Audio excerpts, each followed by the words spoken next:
Hi guys, welcome to this new episode of Let's Talk.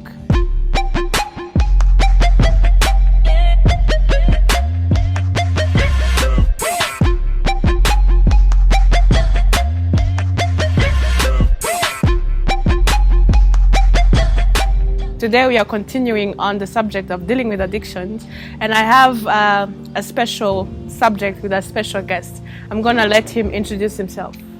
My name is Irakoze Irving, mostly known as Mulla or DJ Mulla or Irving Mulla.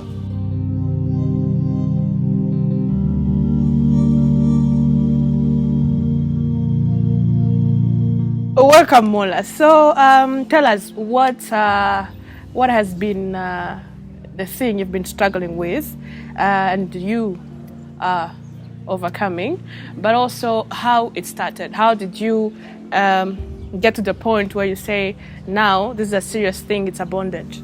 A lot of stuff, but today I will probably talk about sexual addiction, but more like but I will have to go back in my ecosystem where I grew up and everything. Yeah. I'll just share a little bit about my background. It's more like I grew up in Burundi, and Burundi was like one of the neighborhoods where it was a vibrant neighborhood, and I was exposed to porn at an early age, about like 7, 8. My first money was from, I sold like a porn CD to a friend of mine.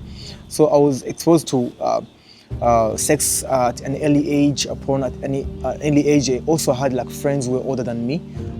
When I was 10, I had like friends who were like 18 years old, and they had these experience with other people, and they could go out and experience whatever we could see. And then when did you actually engage? Because it started with watching porn at a very young age. When did you now engage with sexual activities, and then you've been caught up in a web? So like any other young man, like he's watching, it's more like you watch, put it in your mind. But I was afraid because I was young. I was like 12, 11, and I couldn't do it. I couldn't even find someone to do it with.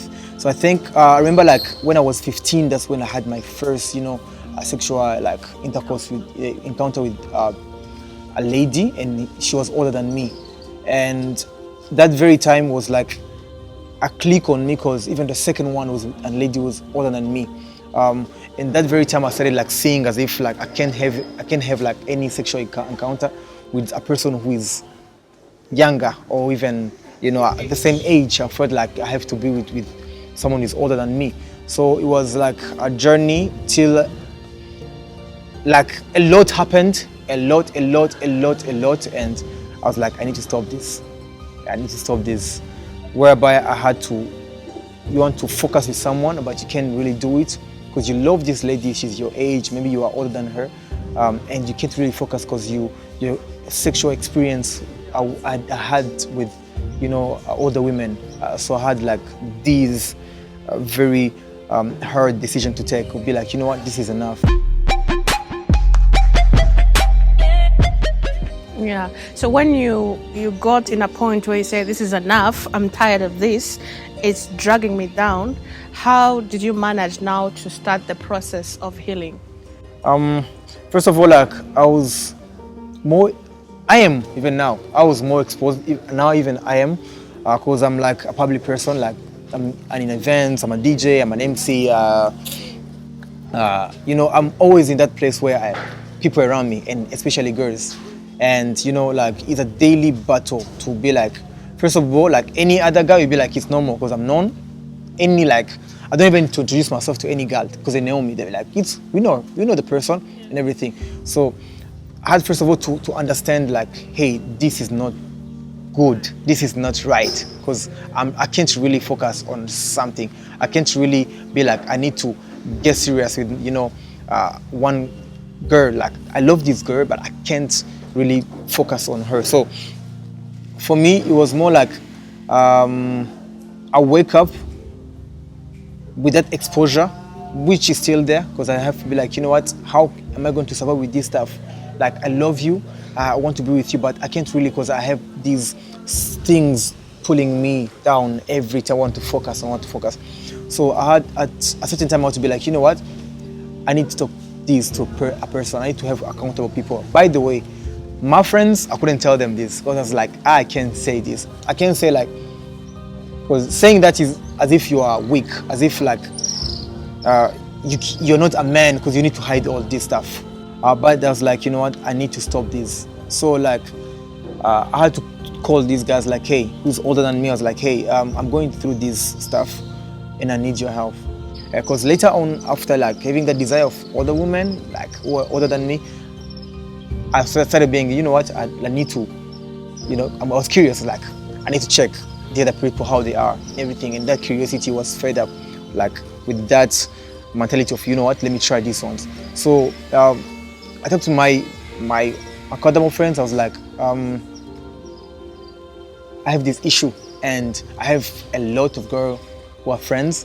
How am I going to deal with that? So what I started was more like, first of all, to check on my friends, the friends I give time and everything. You know, you can talk. You know, some of us guys, we don't really have real talk.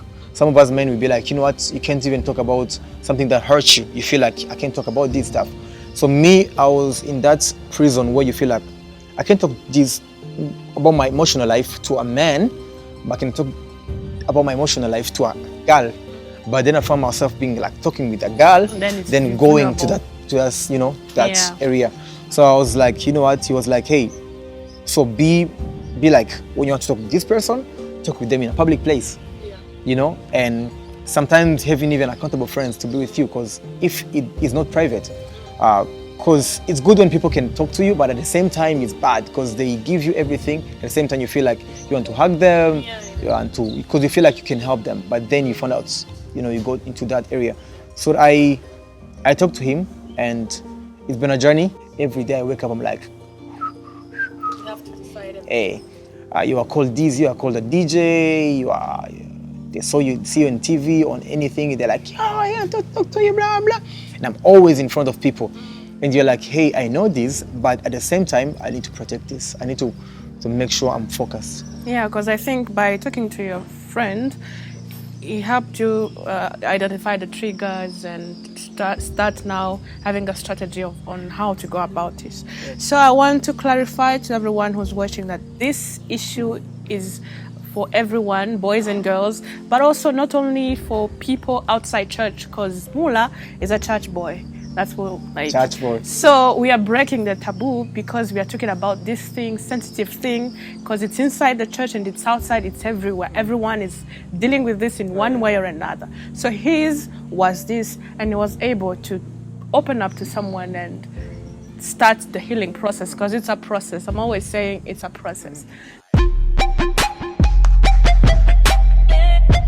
So find someone to talk to, but also make a decision every day. Yeah, and that's another part I think, as you talked about, you know, finding your trigger, the trigger that stimulate that action was more like loneliness. You feel like you're alone at home, you feel like, I need this person, I need to talk to this person, and I found myself like I had, after my teenage years, becoming an adult and everything, I had, most of my time I was not alone. You know, and I had these, every time I was home, I was like, I need to be with a person. I need to talk with a person. I need to do this. And I was like, no, man, you need to change this. But if my friends are like, you need to change it. You need to find time to be alone, find time to know who you are, to really stay with you, to know who you are, and make sure you're content with yourself. Because it's more like you want a touch of affection. You want a person to hold you, to blah, blah, blah. And you feel like when you are doing sex, you feel like, now it's like, the person loves me. But what happens is like you just put a wound in the heart of that person. You just like, maybe that person had like I have a privilege of talking to different people, and you found out like we hide behind, we go into activities, you go into parties, you go into sexual intercourses. You think you are finding joy, but you are hiding your wounds, you are hiding emotional stuff. You know, just because you want to feel loved, because maybe you had a parent who didn't love you and you feel like you want to be loved with a guy, and the guy didn't want to love you, he just wanted your body. You know, and it happened for me sometimes. They like, you sleep with a girl, she thought you loved her, but you didn't, you just wanted her body. And after she's like, I'm desperate because I can't even talk to you. Like, I didn't want to talk to you at the beginning. But it's like, my breaking point was like when I was like, hey, these girls are daughters of someone, and if I would be having a daughter,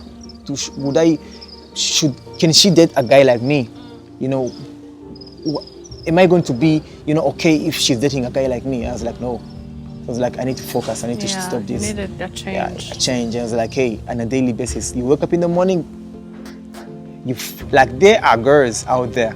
Like you wake up, you're like, ooh, what is that? Yeah. But you're like, hey, my purpose is bigger than my presence. So I need to sacrifice some stuff. I need to change this stuff. I need to put myself into isolation sometimes for me to be more mature, to have a character, to be more as a person who will be presentable in the future.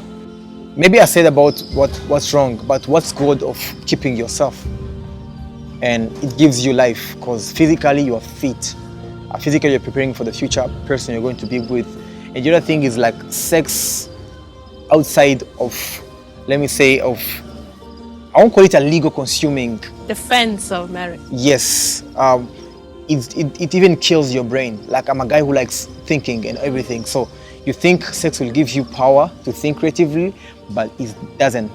It's destructive. It kills you. Like, because it's more like getting attention from everything. You're like, ooh, she's passing. You're like, you know this guy. But it was more like, now I'm focused. I love it.